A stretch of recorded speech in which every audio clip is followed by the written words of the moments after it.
السلام عليكم ورحمة الله تعالى وبركاته. رجعنا لكم اليوم بحلقة جديدة. كنعتذروا على الغيبة الطويلة، ولكن رجعنا برنامج جديد، برنامج غنستقبلوا فيه نجوم لا فريق الدفاع حسن الجديدي والفرق الوطنية.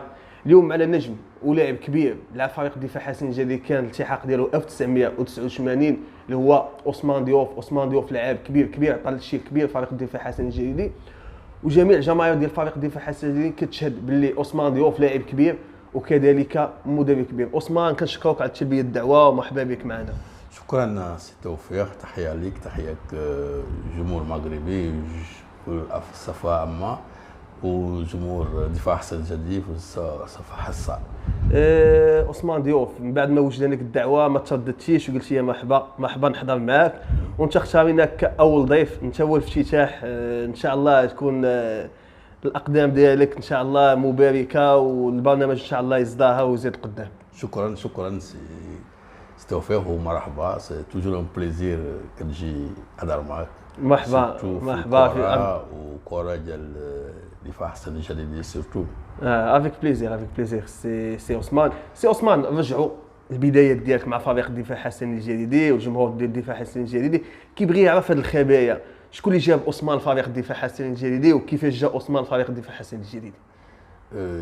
اللي جبني دفاع حسن الجديدي الرئيس سي محمد فقان الله يذكره بخير. كان كيخدم مع وكيل امال جالي واحد السنغالي الله يرحمه موسنجاي اللي قدر مع سي فقان باش جبنا في الدفاع حسن الجديدي. بعد علاش واش ديك الفتره عثمان كنتي لاعب كبير، العروض اللي كانوا جاوك كان جاك واش غير عرض واحد من فريق الدفاع حسن الجديدي، ولا مجموعه ديال العروض، مجموعه ديال النوادي وانت اختاريتي فريق الدفاع حسن الجديدي؟ نو انا كنت في السنغال ربحنا بطوله وعندنا بروبوزيسيون ديال دفاع حسن الجديدي، وجينا ديريكتومون باسكو كانت قبل في البطوله المغربي كاين موسانداو، كانت ابراهيم، كانت سالف، دونك فراحي كان كيبغيو اللعيبه ديال السنغال. خالد ساديو ماني دابا اللي كيدير مع ليفربول. ساديو ماني لاعب كبير. فوالا دونك هاد الوقت كان موساندا وابراهيم وسالف اللي كانت مزيانين في المغرب، وفراح الدفاع بغا يجيب لاعب سنغالي. بديك الفتره واش كان فريق الدفاع حسن الجديدي قدم عرض مادي للفريق السنغالي؟ وي سيتي اون ترانسفير. وي شحال تقريبا كنتي باقي عاقل؟ Bon, قيمة العقد. Ils ont payé à l'époque, le transfert c'était à 70 000 francs français. À l'époque. À l'époque, 70 000 francs français. À l'époque, le franc français, le dirham n'était pas dévalué. C'était un dirham.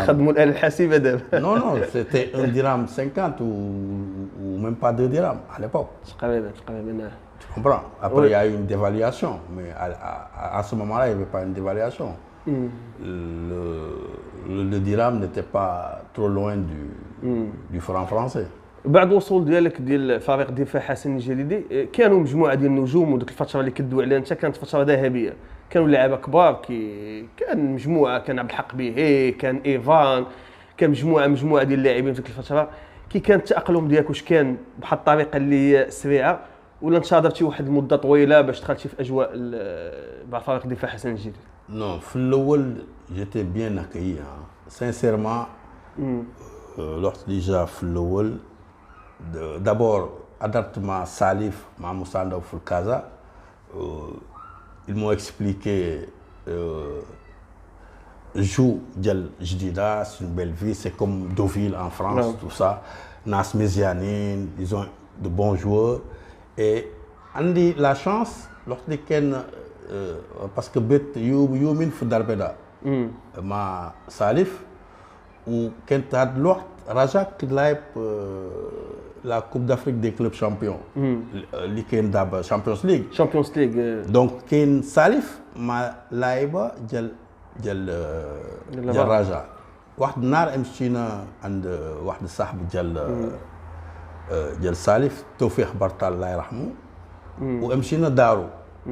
سالف قال لي بون عثمان لاعب الدوري السنغالي جا باش امشي جديده، والتوفيق قال لي عندي واحد من العائله ديالي اللي كيلعب في الجديدة لوقت اللي مشي جدة سول سي محمد بارتال الله يرحمه وسي سا كي في مودي لوقت اللي جيت سولت سي محمد بارتال جيدي انا عرفت واحد من العائله ديالك توفيق بارتال الله يرحمه اي سي سا بارتال اللي انتغريني في الدراري بي بابا علي كيال بالعربي بون دزاز جنات مجموعه مزوري chaque fois et dis-moi c'est Bartal qui défend il m'a beaucoup aidé dans mon intégration في الدفاع السنغالي في ليكيب دابا لعبتي في الدوري السنغالي ولعبتي في الدوري المغربي شنو كيبان لك اللي كان اصعب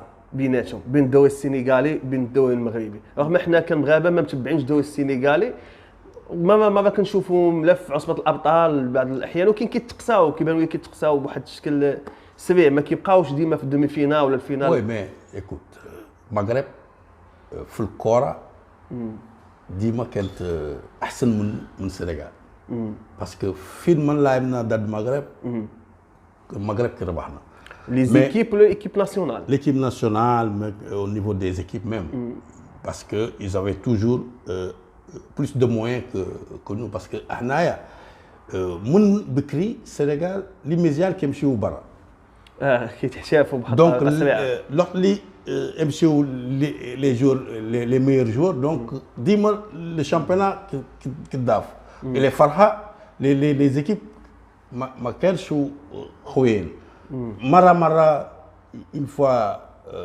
il y avait la gendarme qui اللي وصل حتى نفس النهايه ديال Ligue des Champions وخليل donc le championnat ici était mieux organisé et puis il y avait à l'époque il y avait les moyens parce que tout était payé tu comprends déjà c'était professionnel c'était nous quand on venait c'était on avait les clubs avaient un comportement professionnel vis-à-vis de nous voilà تقريبا شحال من سنه لعبتي مع فريق الدفاع حسن الجليل ملي كانت الانطلاقه ديالك في 89 وقتاش خرجتي من فريق الدفاع حسن الجليل لعبت في الاول من 89 حتى 92 فوالا ومن بعد فين انتقلتي ابري نو حتى 93 تقريبا 93 دونك الوقت اللي طيح فرحه في الدوزيام ديفيزيون انا مشيت اتحاد طنجه اتحاد طنجه فوالا عام لعبت عام مع اتحاد طنجه فرحه ترجات بروميير ديفيزيون انا ترجات دفاع جديد لعبت 94 حتى 97 لعبتي سنوات مع فريق الدفاع حسن جديد وي مي ايكوت انا من 31 عام كنت تبع دفاع حسن الجليلي مره كنت تهل معهم في الستاف التكنيك مره كنخرج ولكن عادي دفاع ديالنا العائله ديالنا العائله ديالنا بطبيعه الحال دابا ندخلوا شويه الدبلومات اللي عندك حاليا شنو الدبلومات اللي اللي عند جي لا ليسانس بي ديبي 7 ans مي شاك فوا كنت لا ليسانس بي امشي حتى السنغال باش دوزتي لا ليسانس بي Voilà. Mais ici, في المغرب, chaque fois tu fais la demande, ما كانش جوب. كنت كتدفع لا دوموند في دوزو هنا ما كاينش لا ريبونس. نو ما كانش لا ريبونس باسكو انا ساكن احنا فين ندوزو لا ليسانس. خاصنا ندوزو لا ليسانس احنا في المغرب. اي سي دوزو في المغرب. لا ليسانس بين انا دوزت في السنغال. دوزت في السنغال. لوقت اللي بري ايت دوز 7 سنين بزاف. 7 سنين كنستنى 7 سنين باش دوز ديبلوم هاكا تشوف اللي كيدوزو مي دنيا يعني سي كوم سا بعد الدبلومات كاملين اللي عندك شنو اشتغلتي في فرق اشتغلتي مع فريق دفاع حسن الجليلي مجموعه ديال السنوات وكذلك اشتغلتي في فرق خارج مدينه جديده تكلمنا شويه على الفرق اللي دربتي خارج مدينه جديده Mais j'ai entraîné Fekhiber Sala, j'ai entraîné Youssouf Berchi, j'ai entraîné Tihad Bidawi, j'ai entraîné le Raja Hossema.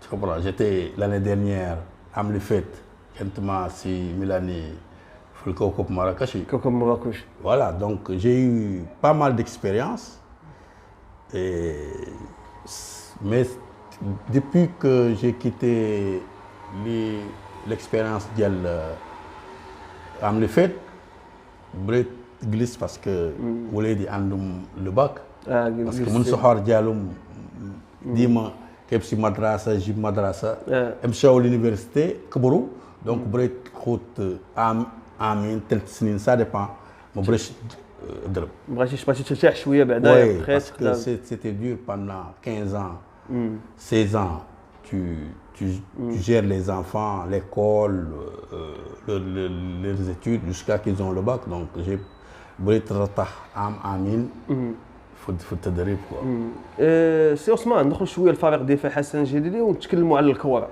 نقارنوا شويه بين الكره داك العهد اللي كنتوا كتلعبوا بها نتوما وبين هذا العهد ديال دابا شنو كيبان لك واش كيبان لك الفرق ولا كيبان لك فرق كبير في الكره او في الكره لا كندوي على الكره في الكره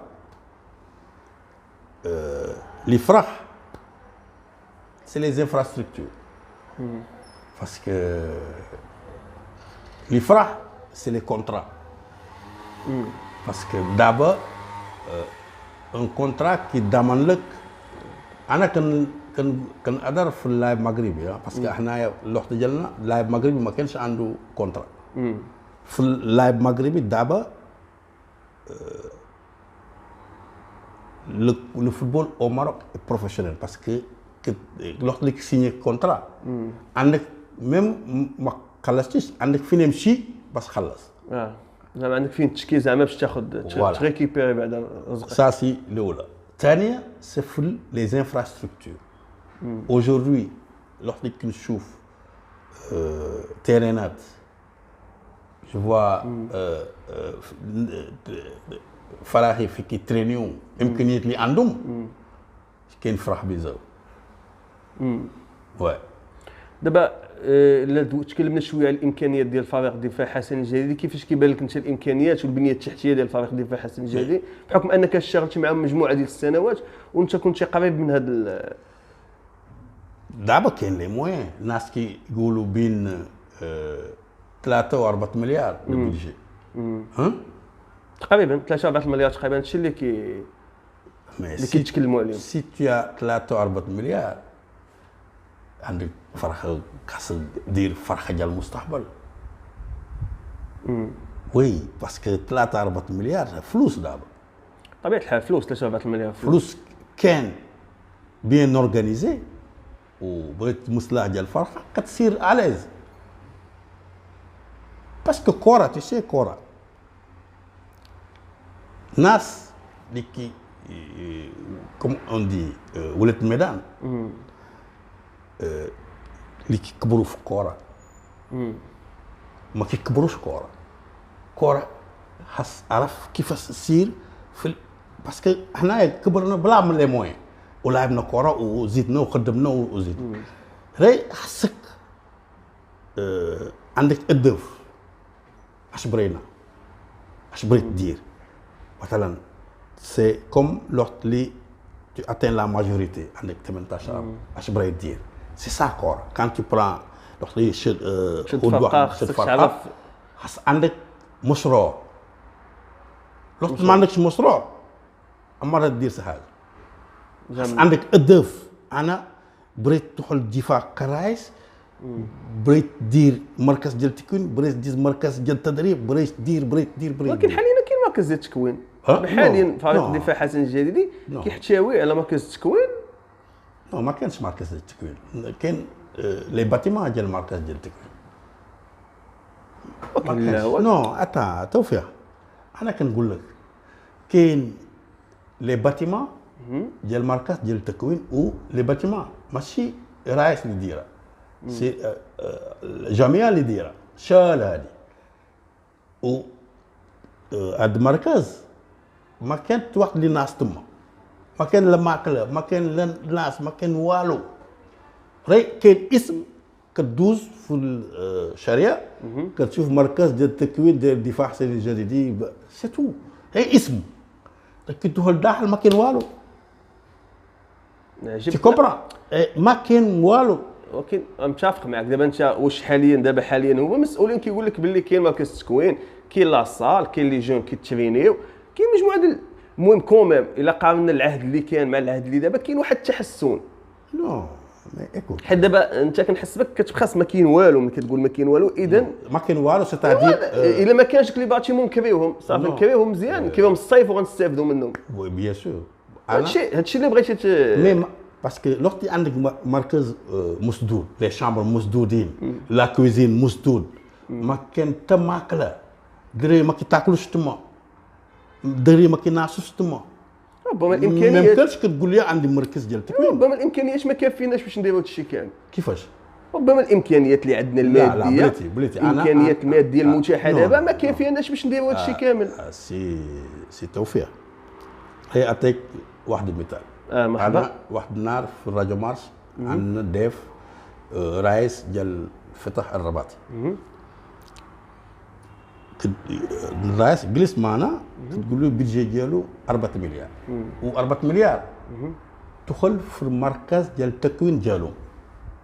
دراري كينعسوا تما، دراري كيتاكلوا تما، دراري عندهم مدرسه تما، لي زانكادري كلشي كيخلص في البيدجي ديالهم، وفي الاخر ديال العام كتبقى الفلوس. وفتح رباح بطوله، ربح كاس الارش، وكرادي مزيان في الاتحاد الافريقي كيلعبوا حتى سي لوكازيون باش لافريكا كيلعبوا حتى باش ميم نديروا فيليسيتاسيون وليد ركراكي اللي ربح بطوله في القطر. هو كانت مدرب، شكون اللي يجي يدير المدرب؟ سي فيس. Ils n'ont pas cherché le nom, ils n'ont pas cherché un gros salaire, ils ont cherché un monsieur avec ses capacités. طبيعة الحال كياخذ في un jeune cadre marocain نديرو écoute voilà la feuille de route وديروا وربحوا كل شيء. ماشي ديروا جيبوا فلوس وعذروا نو. خرجوا من المنتخب جا ديروا مدرب وصبروا معهم. سي عثمان باش نكونوا كلير ونكونوا باش نوضحوا الامور. بعض المرات الكلام كيكون ساهل باش ندوي. انا مثلا نقدر نسيب لك مدريد نجلس ونبقى نقول لك لا خصنا نديروا هادين نجيبوا بنزيما نحطوه هنا رجعوه، ولكن الا عطينا مثلا عثمان مثلا المفاتيح ديال الفريق وعطيناك هذا البيجي، واش انت مثلا تقدر مثلا دير لينا داك الشيء ديال الفتح، تطبق لينا داك الشيء ديال الفتح؟ سي توفيق ماشي هضره. حنايا كبرنا في الكره، عرفنا في الكره. راهي اتاك واحد المثال اللي كاين الناس ديال لو سي بي، ولكن انت لا بلاتي نفس البيدجي. لو سي بي كيعطي نفس فلوس 12 عام. الوقت اللي كانت لي كادر ديال لو سي بي كيسيروا فرحه كانت ديفيسيت؟ ما كانش ديفيسيت. كانت جميع ولكن الوقت اللي كان 600 مليون نو اتان بلاتي وفرحه. الوقت اللي كان دابا نتفق معاك، دابا الوقت اللي كانت لو سي بي شاده الفرقه واش كونوا لينا؟ مي ايكوت موا à l'époque. نفس السياسه اللي غاديه بها Non mais attends. Quand il y avait l'OCP, l'OCP il n'était pas venu pour former, il est venu pour aider l'équipe à s'améliorer, l'équipe première, parce qu'on venait de monter. Parce qu'on a Maddia. طبيعة الحال. Donc quand ils nous ont aidés financièrement, c'est là. Moi j'ai fait l'équipe avec. Il y avait avant j'étais avec l'équipe après en 2011, mais quand il est venu en 2009, il y avait Slamé, il y avait Brachi, mais l'équipe s'est transformée. Quand Christian Lang non, Christian Lang, non, c'est avec Brachi qu'ils ont commencé. Parce que j'étais avec Lang, moi. Lang, on a fait une année, il est parti, moi je suis parti. Après, il y a Brachi et j'ai comme adjoint Slami. Et j'ai l'OCP. Mais à cette époque-là, l'équipe s'est transformée. L'équipe comme le deuxième de la Ligue des Champions. L'équipe était bien, les gens étaient payés à l'heure, il n'y avait pas de retard parce que, écoute, كلنا خلينا فلوسنا في الدفاع. moi الوقت اللي مشيت موسم 95 96 فرحه كان كتسالني 13 مليون mais je l'ai jamais demandé. Et كل لاعب اللي كانوا من بعد quel que soit l'équipe ما كانش عنده les moyens. تجي l'OCP il a stabilisé les finances ديال الدفاع الحسن الجديدي. Mais maintenant les finances là parce que في الجديدة في الجديدة je te dis نقول لك واحدة حاجة عمر من les années 2005 تل دابا ما الناس رايس اللي عنده دعم مادية كيجبد من جيبو ويعطي للفرق. نو ما كاينش. je te dis من طلانا كندبروا حنا تجي لو سي بي اللي ضمن sur le plan financier دفاع حسن الجديدي تل دابا كنقول لك من طلعنا 2005 طلعنا première division لعبنا la première année بلا l'OCP la deuxième année بلا l'OCP c'est la troisième année اللي déjà l'OCP mais avant on avait des difficultés financières mais اللي جا l'OCP ما عندناش مشكل ديال الفلوس وناس كيتسوروا عام وكبقى فلوس. Tu comprends je veux dire parce que الانسان خاص يمشي مع الامكانيات ديالو ما يمكنش انت كتسير ما كيمشيش مع الامكانيات ديالك. سي سا اللي وقع دابا الامكانيات دابا حاليا quand je rencontre des anciens joueurs des amis qui travaillent avec les jeunes كتقول لي 4 شهور حنايا كنخدموا 4 شهور بلا صالير.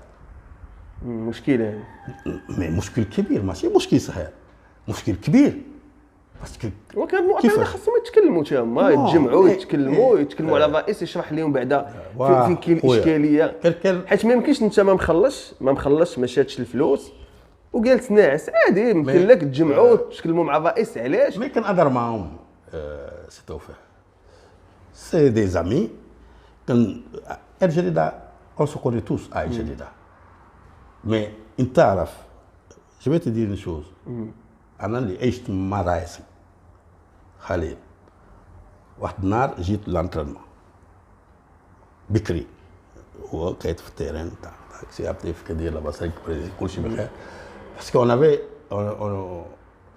on avait et on a de bonnes relations on avait de très bonnes relations mais pour moi عندي راي ديالي كنهضر كوم سا كوم كيف كنهضر مع اي شخص كنختار مي كنقولوا اللي كاين ماشي ندرقوا جا قول لي هاد الساعه كنا اكزيكو مع الوداد في البطوله بريمي اكزيكو قول لي بون اسمان حسن نزيدوا جد ديالنا لورغانيزاسيون le respect des trucs qui cadre فلسفه j'ai dit كcadre معقول ما دي كيفاش j'ai dit oui parce que انت 3 شهور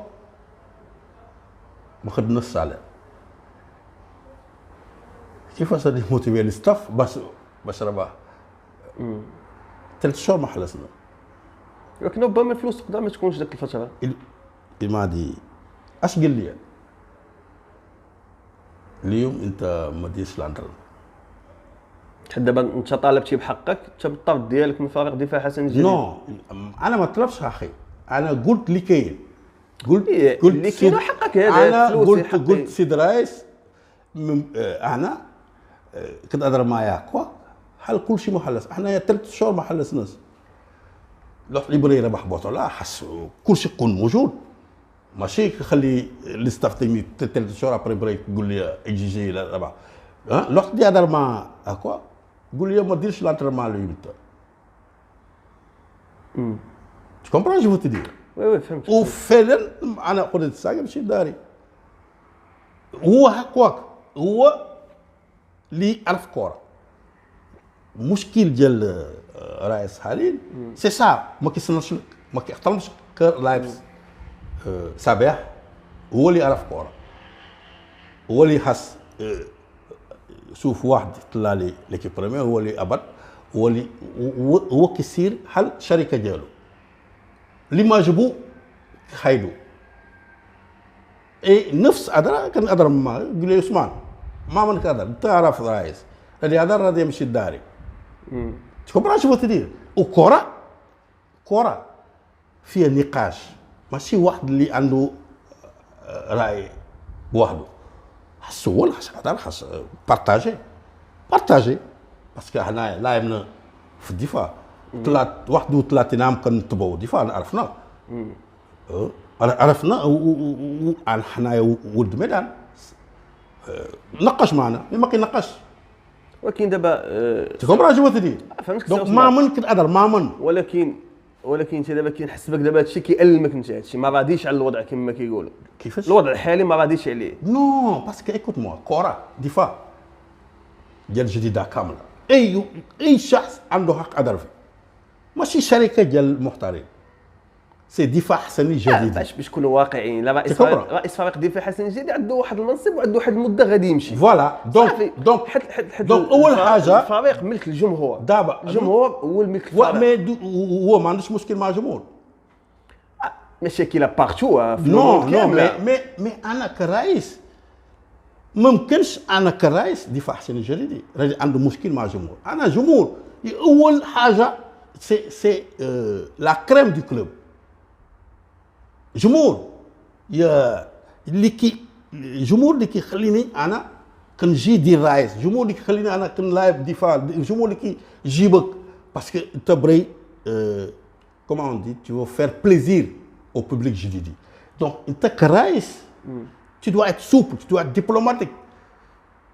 diplomatique parce que la source première du club ça doit être le public c'est le public qui va acheter les maillots ولكن سي لو بوبليك كي فا لانتري انت خاص تكون ولكن الجمهور ما خصوش يهاجر الملاعب الجمهور ولو عنده مشكل خصو يبقى يشجع الفرقه ديالو خصو يبقى يحضر عرفتي لان شويه اشكاليه واخا الرئيس عندي معاه مشكل نجي نشجع فرقتي ونسيبورتي فرقتي داكور مي ايكوت يفو توجور ما جو دي الجمهور كنقولوا ديما خاص تكون في السراء والضراء الجمهور هادي انا كنقول جمهور خاص يكون في السراء والضراء مي انا كرئيس كنخلي من الشخصيه ديالي كنخلي الكلمه ديالي دي فوا باسكو انا اللي بغيت تجي دفاع رحت تجي دفاع خبرك tu rêves de venir au difaa parce qu'on est à Jadida on sait tu me connais comme je te connais comme tu connais les gars là tout le monde se connaît donc les gens ils voulaient venir au difaa qui يعرف اش كاين في الدفاع Adraïs avant qu'il vienne au difaa il connaît le milieu du football le milieu du football اللي ما بريش اير ما كيدخلش في كره اي واحد حضر ايرك اي واحد انا ما جبنيش وحدك اير جو كوشون با سا جيم با سا مي توجور عندك اللي ضدك انت خاص دير في راسك اللي يكون رايس كاين اللي مايا كاين مايا مي سا سي سنة الحياه مي يعني باش نكونوا واقعيين جميعنا رؤساء ديال جميع الفرق الوطنيه كاين انتقاد اللي غادي يكون عادي بالنسبه لي عثمان بغيت تقول لي مثلا شنو الحل باش نديو لاقال شنو الحل ها 4 المليار ولا 3 المليار ولا 5 ما عرفتش بالضبط شنو يا دو سوليسيون في الكره يا دو سيتياسيون في الكره عندي جوج سيتياسيون في الكره عندك فلوس كدير هل مانشستر سيتي هل ريال مدريد كتجيبوا لاعب كبار كوم هل دير وداد هل دير رجاء tu comprends وعندك معلش بزاف ديال الفلوس كتسير كتقول انا ندير تكوين بحال ليون كيجيب جوج مزيانين كيامرهم مع الدراري ديال المركز ديال التكوين وكل عام كيجيب مي بغيت دير هذا الشيء خاص يجلس مع جمهور باش يقول لهم التاريخ ديال السير ديال الفرحه طريقه الشغل كيفاش فوالا parce que جمهور ماشي كتقول لي بريت بطولة انت امشي معهم جيب مي لوقت ما عندكش نتيجة كتقول لك ايه قلت لي بريت بطولة ولا مي انا عرفت امكانيات اللي عندي ما عنديش امكانيات ديال الوداد ما عنديش امكانيات ديال بركان ها باسكو وداد كيمشي ب 13 مليون رجاء 11 مليون بركان سود 13 مليار كاين 11 مليار سود مليار انت شحال قلت لي 4 مليار دونك انا كاين فرح بين 4 مليار و 13 مليار دونك انا الهدف ديالي جديده فين خرج بابا شريف شيشه امان الله شياتني امان الله رد رياح دلال بكري بحلول écoute عبد الحق بالعربي كيل بدا عندنا رابا عندنا البحر عندنا كل شيء في الجديده كل شيء موجود وعندنا الدراري في مستوى عالي دابا شفت بوخريس كانت مزيان شفت شيشان من جديده ها بن شاوي اسكندري من جديده بن شاوي من جديده حضراف من جديده قرناص من ايه جديده حنوري من جديده نزيدك كاين مجموعه ديال اللاعبين كاين مي الاش ما كيعطيوش حنا جديده ما كيعطيوش امكانيات ولاد لي كاتيجوري نو ماشي ولاد بلاد لي كاتيجوري دو جون ما كيعطيوش امكانيات فتح رباطي كيعطي امكانيات ديال مركز ديال التكوين دونك هما عندهم السياسه ديال من دابا 5 سنين راه يكونوا واحد النهار عندهم مجموعه في المستوى عالي باش ربح سي سا الهدف مي الجديده موسي كيجي كيعرف واقع ديال كيبري يدير سياسه اخرى اسكو tu m'as compris وي الوقت اللي بري سير حسير مال جميع يمكن ماشي فرقه ديال الدفاع حسن الشديدي ماشي كتاخذ فلوس كامله دي فرقه الاولى الدراري ما عندهمش ماكله ما عندهمش صباط ما عندهمش لي زانكادرور كيبقاو 4 شهور بلا سالير كتقول لي ادار غادي خذ لابور مي كاين ظروف كاين بعض لي زانكادرور اللي ما عندهمش الحاله الماديه ديالهم ضعيفه فوالا ضعاف دونك خاص صبر واقع قول اللي بغيت تقول انا كنضرب عيني كنتقدم مي هاد السيد ما عطيك والو عثمان باش نوضح الامور دابا هاد المستويين ها هما عندنا كيسيروا مثلا حاليا غيدوزوا واحد الوقت غادي يمشيو لان جميع داز توفيق داز فكان داز تومي داز قابيل دازوا مجموعه ديال المسيرين قيسوب الشرقي الحاج كامل داز حاج كامل شوف نورد قيسوب اللي عجبني باسكو هو اللي قايت ليا كانت واحد جوج لاعب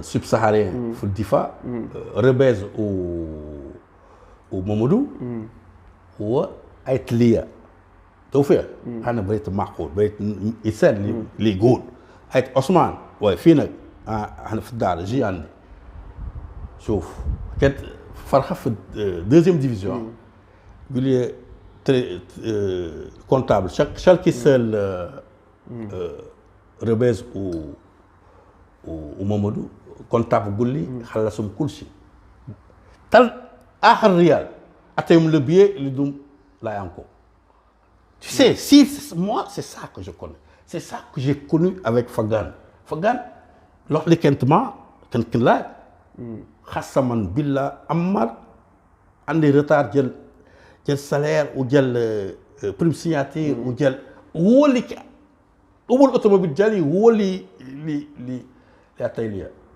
كادو يقول لي جي عندي دار بيضاء جيت il m'a acheté une voiture ما طلب والو انا tu sais moi j'ai passé de dirigeant avec دابا tu comprends ما شوف non non بلاتي نقول لك ما نخلطوش الامور non ما نخلطوش كنقول لك اللي كاين كادو ما كيعنيش comprends je veux te dire ما كيعنيش باللي مثلا انت رئيس كبير غتعطي لواحد الكادو non mais عمل شوف. عمل اللي كي عمل écoute لوحت لك احترمني سي لوحت لك خلصني في الواحد باسكو انا في هذه القضيه يعني انا كنقول لك معليش écoute انسان لوحتي عندك كلمه يا كلمه انا حضر انجاجيك توفيق يقول لك الشهر اتيك انا تايك ما عنديش كنقول لك ما يمشيش معك فوالا باش نرجع الفكره ديالي عثمان. دابا عندنا هاد المسيرين دابا حاليا باقيين هما كيسيروا فريق الدفاع الحسني الجديدي، ولكن هادو خاص الناس يشتغلوا معاهم باش تفوزوا بشي لقب كما بغا يكونوا نوع المسيرين. كاين اللي كينتقد كاين اللي مع كل واحد، وحنا ملي كنشوف الصحف ديال المدينه الجديده كاملين كلشي كيقول لك بخير مسيرين زوينين كنحترم انا. شكون اللي يقول لك هادشي؟ باسكو الاخر ما اللي كيقول لك كيسيروا مزيان معاهم لا كتبقى وجهه نو ايكوت انا كنت ما ايكوت احترم انا كنحترم كلشي انا كنهضر بكل احترام، ولكن هما كيعرفني انا كنعرفهم ما كانش شي حاجه بيناتنا راي سلامه قسما بالله. انا ما عندي مشكل معاهم مي دفاع حسن الجديد ديال كلنا ديالنا كل واحد خاص يقول الراي ديالو بس فرق يزيد قدام سي تو. مي انا ما عنديش شي حاجه نو مي كان اون بال ديال الدفاع كنقول الراي ديالي. اي دابا باش نرجع لك الفكره ديالي، واش انت ولا مجموعه ديال الاشخاص قدرت تنخرط مع هاد المسيرين وتنجحوا الفريق الدفاع الحسني الجديدي تكون تضحيه منك، كون تضحيه ضحيت صبر مثلا تقدر مثلا تشتغل. اول حاجه دابا انا لوحت اللي بريت ربح بطوله اول حاجه كنقول لك توفيق خاص تكون على زوين بين فرحه مسيرين ديال الفرحه مع جمهور طبيعه الحال. انا نصيحه اللي بغيت نقول لهم هما اول شانتي سي خاص تكون اون ريلاسيون مزيانه بين مسيرين مع جمهور يا كل شيء في الفرق. تافي من ماتش ديال ما كانش جمهور ما كان والو جمهور يا كل شيء. انا خاصني ندير جميع يمكن باش نجيب جمهور وفرد قول لهم اسكين بطوله برينا جينا باش ربح بطوله، ولكن بطوله كيبري لوحد بطوله كيبري كومون اون ابل سا انستابيليتي كيبري انستابيليتي استقرار. ما ممكنش شال من مدرب مشى كيكونوا ظروف باش كيمشي المدرب. نو ما كانش ظروف. انا بحال الزاكي تنادى المنتخب الوطني المدرب الجزائري جا في الظرفيه ديال الكونفينمون داكور مي ايكوت موا انا ما كنسيرش الشركه ديالي كنسير ان بيان بوبليك طبيعه الحال ديال دفاع ديال كل جديد. دونك انا جو بران دي ديسيجن ماشي انت اللي كيفرض ليا كمدرب. انا تي ان امبلوي انا رئيس توا تي ان امبلوي دونك ميم واخا كاين لا بانديمي انت مدرب بن شهر مشى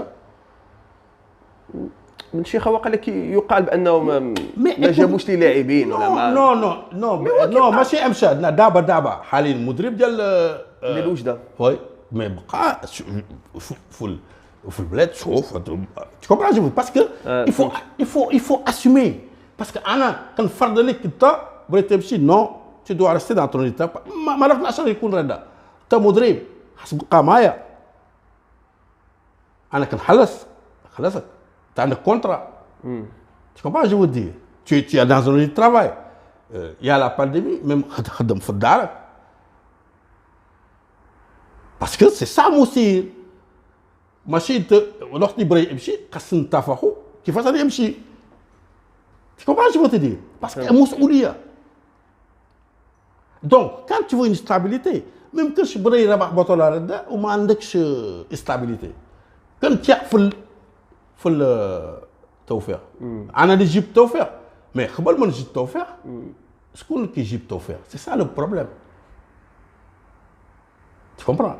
اش Ouais. من هدف جبنا التوفيق؟ باسكو المشكل ديال الجديده كنجيبوا مدرب y a pas une vision pour les CV. نحشوا parce que qui نحش؟ c'est le président qui va choisir l'entraîneur. c'est le comité qui va choisir l'entraîneur. تكون اداره تقنيه هي اللي شنو هو اداره تقنيه؟ غتكون ولكن شي امتى؟ كاين دابا écoute, حاليا كنشوفوا اداره تقنيه نو راه دا كاين امتى جا؟ برئاسه مشى لي الاسم ديالو كاع برئاسه اليقداني في نو اداره هي حدادي ما كانش مع ليكيب بريمير، كانت مع مركز ديال التكوين. ما كتكون قبل ما كانش اداره تقنيه. كيفاش انت بغيت زيد قدام في الكره؟ حنايا عرفنا كره احسن من لي زوروبيان. لا ما يمكنش. Mais dis-moi, il y a un club européen où il n'y a pas un directeur sportif. ما كانش. Barcelone, Real Madrid, les plus grands clubs. ولكن Tu comprends? Mais ولكن شوف اسمح لي. ورايس ما كيتغلش اسمعني. رايس ما كيتغلش معاهم. شوف باش نكونوا واقعيين. في المغرب كامل الرؤساء تقريبا ديالهم كيكونوا قرارات انفراديه، ما كيكونش جميع القرارات انفراديه. كيفاش؟ كيكونوا ولا رئيس الوداد ولا رئيس مجموعه ديال النوادي كيكون عنده اليد في المدرب، كيكون حتى هو كتكون عنده النظره ديالو. نو مي ايكوت موا كره حيت كندوي لك الكره الافريقيه ما تخلطش لي عاوتاني باريس سان جيرمان تخلط لي سي سا بايرن ميونخ ولا شي سي سا دي زيكيب لي سي سا اللي ما كيخلينا نزيدوا قدام. لا يمكن نقولوا نو ماشي ريال مدريد، راهي العقليه. احنا هما فاتنا في العقليه. باسكو اش قلت انت؟ رايس عنده تخلف، مي رايس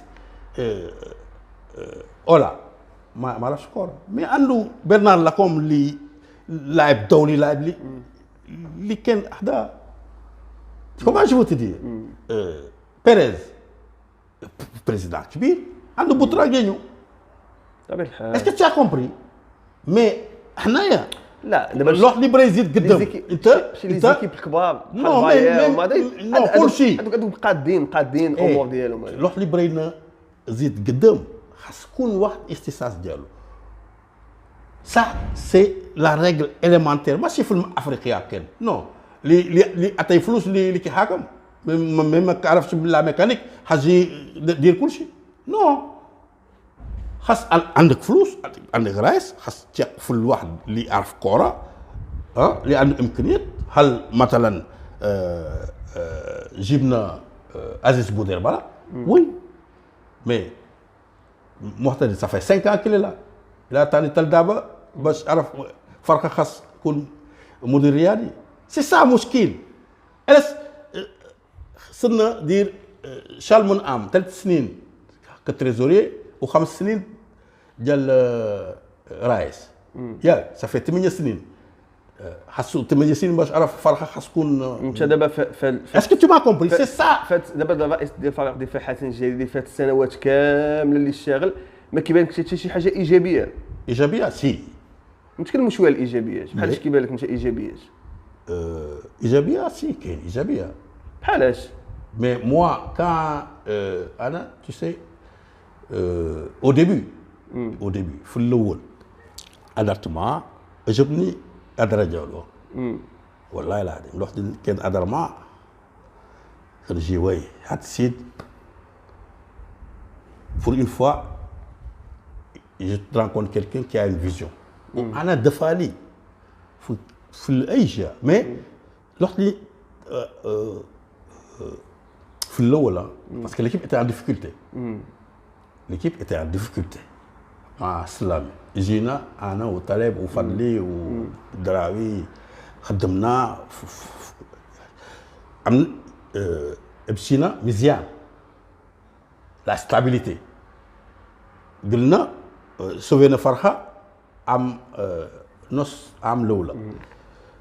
عام ثانيه دينا ديمي فينال ودينا دوزيام. عام ثالث دينا فينال ومشينا ليغ دي شامبيون. Mais tu sais, quand tu viens avec les résultats, ما نتائج إنسان كدير سياسة حرة. باسكو في الاول كنجيبوا جوج ثلاثه د اللاعب مع طالب ماكسيموم كنجيبوا خمسه سته مي من بعد شال جبنا 13 هذا خيالي. مي دونك لوط لي كرايس فرخه ديال الدفاع السجلي كان دوزيام عنده جوج مقابله نحسه 2 بوين ديال صافي درنا تعادل مع سفيحنا كتقول مدرب ما مزيانش نو سي ان موفي كاستينغ جي دي نو مسيو فرحه دي فوا سي دي كورب مراك طلع مراك رابط نو مي ils ont changé complètement non احنا سي با سا فرحه ماشي هادي نو elle j'étais dans deuxième et j'étais dans on était éliminé par Berkane quart de finale ماشي مشكل خسر مع بركان كاس الارش ماشي مشكل خسر مع بركان quart de finale رون كل شيء non j'ai dit non monsieur c'est pas comme ça on est dans une courbe descendante il faut patienter oui.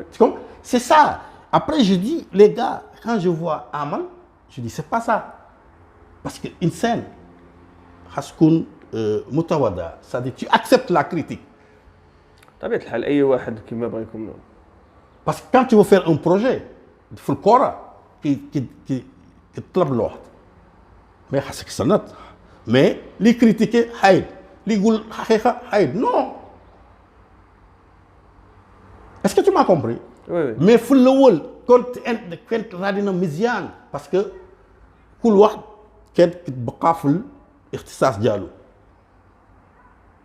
tu comprends ما كيدخلش في dans le domaine technique non mais à un moment donné tu sais avec les résultats c'est ça mais c'est pas ils ont cassé tout parce que فين كانت فرحة فرحة كانت متوسطة ما كانش هي avec طالب 3 سنين ونص ماشي متوسطة كانت كنلعب لقب كانت عندنا مستوى عالية كانت فرحة في المستوى عالية mais à un moment donné ما عجبكش دير une mauvaise passe ça arrive mais خاصك قبل هادشي c'est normal c'est normal moi j'ai dit من جا طالب ما عندوش mauvaise passe تعالى الانسان دي خدم معك demi finale finale Ligue des champions deuxième ديال Botola cinquième ديال Botola tu n'acceptes pas qu'il y ait une mauvaise passe c'est-à-dire il n'y a pas une reconnaissance du travail qui a été fait فهمتني اللي خدم مزيان وعمر عندي مشكل في لي ريزولتا لوح اللي عندك مشكل تقول لي اتفق مع وكل شيء ربما تي كومبري سي سا كو جي دي لوح اللي انا بالنسبه لي انا ربما تقدر تكون شي عقليه ديال الرئيس اللي بغى يشونجي المدرب على قبض اللقب فهمتيني لان بالنسبه لي مدرب انا اللي عطيتيه 3 سنين ولا عامين ولا 4 سنين وما جابك حتى لقب خاصو يتغير هذه شوف لو موند هذه في العالم كامل نو با لو موند اللي عندهم لي امكانيات توا قلت قبيله 13 مليار 11 مليار سود مليار توا عندك 4 مليار دونك الناس ديال اتلتيكو مدريد اللي كملوا تروازيام اي سون كونتان باسكو كاين ريال مدريد كاين بارسا ماشي اتلتيكو كدير بلاصتو في البلاص ديال ريال وبلاص ديال بارسا كتجيو كتلعبوا بري ربح لحب ولكن كيعرف بلاصتو انسان الوقت اللي عرفت بلاصتك غتساق تزيد مزيان ماشي انا انت اتلتيكو ما عندكش امكانيات ديال بارسا كبري يديرك على البارسا نو حس عمل اخرى جديده بغيت تربح بطوله واحد النهار مو انا قلت لك في الاول اما جيب رايس حل قلت لك قبيل ناصري كيقول لك بريت وداد مليار اونس كنحط مليار اونس عندك واحد السيده هنا في الجديده هكاك لا ما كاينش حاليا ما كاينش شي رئيس حاليا لا يقدر انا ما نجي ولكن واش كاين بديل انا عثمان باش نقربوا الامور واش كاين دابا رئيس لا يقدر ياخذ فريق دفاع حسني الجديدي يقدر يعطينا 5 مليار 6 مليار 7 مليار من جيبو كيفاش؟ ويتوكل على الله. واش دابا الا قلبنا في مدينه جديده كامله وبغينا رئيس، واش كاين رئيس دابا حاليا اللي يدخل؟ ما كاينش. انا من جيت جده ما كاينش. كاين فقاد غير واحد اسامبلي جينيرال. انا حضرت 90 91 نقول لي انا كان اتاي 60 مليون لي اتاي 60 وريال زايده حاج ياخذ رواسه. ما كان حتى واحد اللي قد اتاي. ولكن سي عثمان مي اوجوردي تافه. بالنسبه لي شوف سي عثمان، بالنسبه لي راه هنا كاين عندنا ازمه في رجال الاعمال ديال مدينه جديده. كاين ازمه، او كانوا رجال الاعمال مثلا عندهم فلوس وعندهم واحد البيجي اللي طالع بزاف وهما باغيين يدخلوا يشدوا الفرقه، راه يقدروا يدخلوا يشدوا الفرقه. ولكن انا كيبان لي في الساحه ديال مدينه جديده كيبان لي خالي من رجال الاعمال اللي غيقدروا يشدوا الفرقه وغادي يعاونوا الفرقه. نو مي اتا باسكو خبل توفيق خبل جا لو سي بي ما كانش واحد اللي بغى يدخل في الفرقه. لوحد اللي ادر معك قبيله نور الدين خيسو. نور الدين خيسو الراجل باسكو لوحد اللي دفاع ما عنده والو، هو جا فلوسه ودخل في فرحه وخذ فرحه وصير فرحه. اسكو تي ما كومبري جو تي مي لوحد اللي جا لو سي بي فكره ديال جديده. الناس فكره ديال الناس بدلوا، ما كيجيوش الدفاع باش عطي اضافه. كتقول ايكوت كاين فلوس في الدفاع اوني مان دو كوبير نجيو نجيريو الدفاع دونك نديرو كيف ما براو. اسكو تي ما كومبري سي سا العقليه ديال الجديده. المسيرين ما كيجيوش باش تقول انا بغيت ندير مركز ديال التكوين، غادي ندير مركز ديال التدريب، غادي طلع در الشهر غادي اعطيهم امكانيات، غادي ندير فرخه من هنا 5 سنين من هنا 10 سنين نربحوا كاس نربحوا بطوله. ولكن نطلع دراري نعطيهم امكانيات كل عام لين طلع واحد او جوج مزيان نعطيهم امكانيات. tu les donnes des conditions de performance. les encadreurs كنعطيهم لي امكانيات كنحلسهم في اللوح كنعطيهم tout la croissance fine. c'est quand tu es jeune tu as besoin de manger, de dormir, d'être de la prise en charge chez les jeunes. je leur donne les moyens parce que la fédération qui عطي فلوس بالمركز ديال التكوين même فلوس هذه ما كيمشيش عندهم. كيفاش جميع كيعطي فلوس مركز ديال التكوين ولي زانكادر 4 شهور بلا صالير. دونك انت اسكو انت كتشوف مصلحه ديال الدفاع الحسن الجديد؟ نو. فهمتي اللي بغيت نقول لك؟ فهمت الفكره ديالك. سي عثمان تكلموا دابا على مستقبل فريق الدفاع حسن الجديدي. واش كيبان لك ان شاء الله كاينين دي جون دابا طالعين صاعدين لا من ليسبوار؟ واش كيبان لك انت من هنا مستقبل من هنا قدام نقدروا ننافسوا حنا على لقب البطوله اللي غاب على الخزينه سنوات وسنوات؟ وي هادشي واحد النهار غادي يجي، مي باش يجي خاص كون احترم كره يا لي جون لي العمل يا لي jeunes c'est demain. Si tu investis pas sur les jeunes tu n'as rien. دابا انا كنقول بغينا نكون امال بغينا نكون واحد النهار ربح بطوله خاص ان انفستيسمون dans la catégorie des jeunes. ضروري خاصك مركز ديال التكوين ضروري باسكو جديده عندنا كل شيء. عندنا البحر عندنا الرابع عندنا كل شيء. si on veut l'avenir brillant pour الدفاع الحسن الجديدي الناس خاصك تفكروا مصلح ديال الفرحه. كنقول كنعاود نقول حشومه دفاع كتكرا تيرين باش تريني. فرحه اللي عندك 4 مليار ديال البودجي ما عندكش تيرين ديالك ما عندكش مركز التكوين ديالك ما عندك والو. اش عندنا ديما اللعيبه كتجيو تيرين كنشانجيو كنديروا لو بيس امشي. ولكن عثمان اسمعني اوجوردي ايكوت ما بغيت ان شاء الله خير. نو مي عندك امكانيات القادم ان شاء الله غيكون احسن ان شاء الله. سا سي لا باز. ناس خاص يفكروا اعمال سي كوا سي مركز ديال التكوين ou Marcas ديال التدريب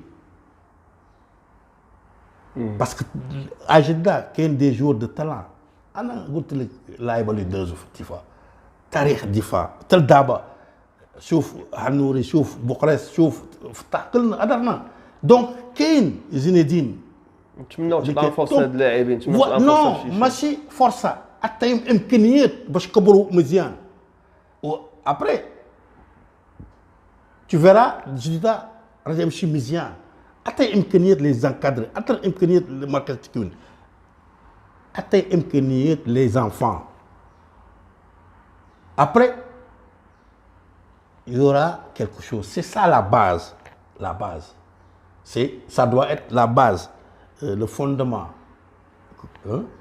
de l'IFA ça doit être ces jeunes on investit les moyens là-bas nas ki kebru parce que il y a énormément de talent شوف Anas Sarhat ولد من Anas Sarhat شفته في الممر شو تبارك الله الصبغات Sarhat الصبغات لاعب كبير بن بو عبد الله لاعب كي مزاوري كي مجموعه من مزوري مجموعه من اللاعبين شفت سفيان المفتيني في حسين اكادير هادو كاملين من جديده دونك جديده عنده لو talent mais il faut donner les moyens à ces talents là de clore c'est tout Messi il a trouvé les conditions في البرشلونه باش كبر Messi Cristiano Ronaldo il était au Sporting Lisbonne il a fait مركز ديال التكوين ديال Sporting Lisbonne Messi il a fait la Masia on a donné les moyens jusqu'à le jeune milieu de terrain qui joue maintenant tu as compris ce que je veux dire européen qui atteint les dépenses pour le مركز انا ما كان اتيت له والو وبرينا ربع بطل انا كنقول جمهور انا كراس كنمشي عند جمهور انا معكم برينا ربح بطوله مي دابا برينا دير مركز ديال التكوين في المستوى عالي باش خرجوا ولادنا في الازمه تكون شنو دير نتمنوا ان شاء الله عثمان الميساج ديالك والفكره ديالك وصلت الوقت كيضايقنا نتمنى ان شاء الله حلقه اليوم تكون عجبت المشاهدين ديالنا كنشكروك السي عثمان حيت حضرتي معنا وانت لاعب كبير لاعب كبير ونجم ولاعب منتخب السنغالي سابقا عثمان ديوف كنشكرك على الحضور ديالك ونتلاقاو ان شاء الله في فرصه خادمه ان شاء الله شكرا لك تشاو ميرسي صافي بليزير